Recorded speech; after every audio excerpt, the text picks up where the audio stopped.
Okay, so I got another sub 8, and typically, I'd want to maybe keep that time a secret, kind of hype it up so you don't really know what it is. But I think this is a fast enough run where, I gotta start with a good hook, and as well, like this with it being a sub 8, this is my second fastest run ever in RSG, which is kind of nice.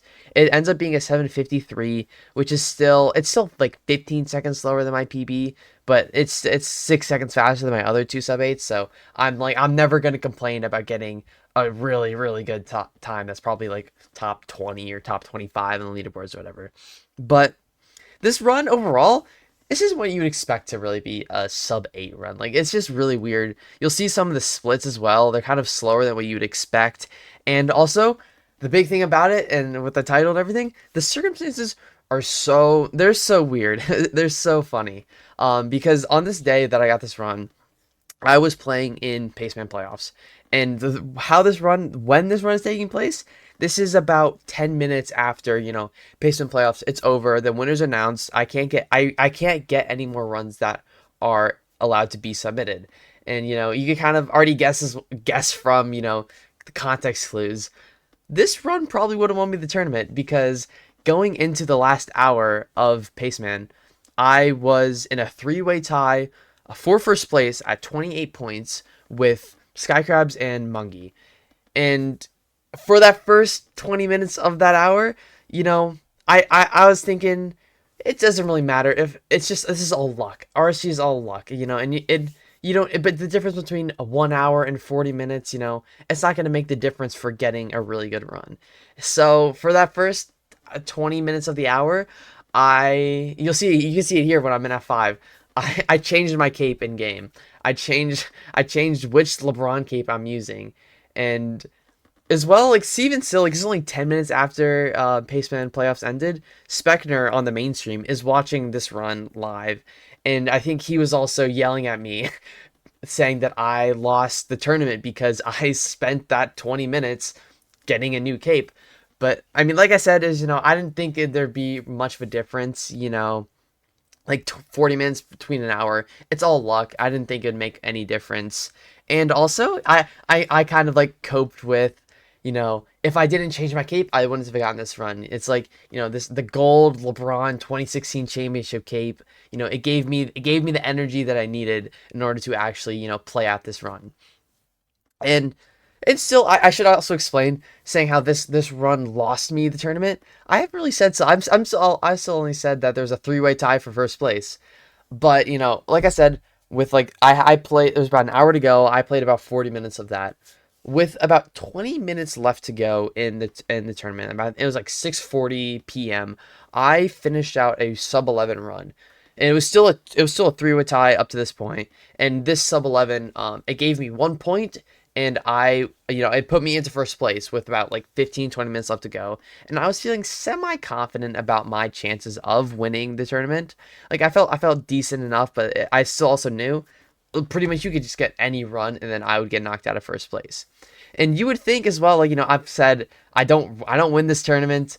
You would think that one of the other people that are tied for first would get in front of me and take my spot. But actually, it's neither of those people. Neither of the people knocked me down from first place to third place in the last like 20-25 minutes of the tournament. Because, there's this whole, like, the whole like storyline you can have with first place being a three-way tie with like little time to go. That was not the storyline at all. There was Meebe was in fourth place, kind of in this last hour, just 2 points behind, and he actually got an amazing run with like 10 minutes left to go in the tournament. He got a run that wasn't even just like a sub 10 run that was gonna beat me. It was like a PB pace run for him. I think it was like a 620 stronghold, and like it was a really good end enter as well. But I think the dragon flew on a 0 cycle, and it was also his run was also really, really funny because he missed a perch, but then he got another perch, and it was still the run. The run was such good pace that he was still able to complete it, and still pass me to get first place, because he ultimately did end up winning the tournament with that run, which is huge props to him. But it was just the whole circumstances of, him getting the run and just how the run happened was like so weird. And still, like I said again, the other two people that were at 28 points with me tied for first, those two other people, Skycrabs and Monkey, they didn't even get top three. They weren't able to earn money because literally at the buzzer beater, like right before the cutoff for runs to be submitted, Aquacord ended up getting a sub 9, and he actually leapfrogged me. He got second place by 1 point because of his buzzer beater run. So I got moved down 2 places in the last 20 minutes of the tournament because I decided to change my LeBron cape with an hour to go, and it took me. I'm not the best tech guy. I'm not even the best. I'm a bad tech guy. I'm not good with tech. So it took me a lot longer than I was expecting it to take. And this run, you can see here as well. You can see the splits now, like how this run is going to be so good. It's like a 520, 530 blind with a million strays and a 400 block blind with 20 obby. I mean, this run is just so good. Like this end game is so good, but even for being like a 220 bastion treasure bastion enter is just crazy. And here's well, I almost decide to leave on going for a 3i at like 608, but I decided to get another blaze because I had more time, and it ends up losing. It's about a 10-second time loss, but you guys will see the portal room. I probably could have left. I probably could have left about 10 seconds sooner and really made this really close for a PB. But I still kind of knew a 220 bash enter, it probably shouldn't, and I don't really want it to PB. So I think it's honestly maybe for the better. And as well, like I messed up this nav a little bit. I lose another 10 seconds because I just kind of misread the spike a little bit. It was a lot more to the right, you'll see, than to the left. But as well, like you would think here, yeah, it's a 3i here. But you would think as well, with the health I'm on 9 hearts, 2.5 hunger bars down, that I would hunger reset. And if this was ranked, I would hunger reset. But I kind of knew the pace. Like this, I knew this one run wasn't going to PB, so I tried to just play out the pace as best I could.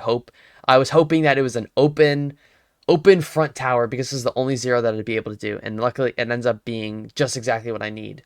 But it's also kind of nerve-wracking. I forgot to craft a bow, so I have to craft a bow in the middle of my zero cycle. Luckily, me being the mechanical god I am, I'm able to craft it in the middle of the zero cycle, kill the dragon about 7:30. And I'm also saying here, I know you guys can't hear it, but I'm also saying here, like, it's a little too late. It's a little too late.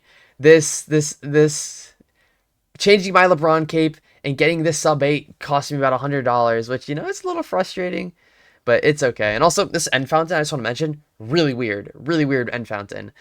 But yeah, it's a 7:53.8, my second fastest run ever in RSG, and 10 minutes after the cutoff for placement playoffs, and kind of costed me $100, but I'm okay with it.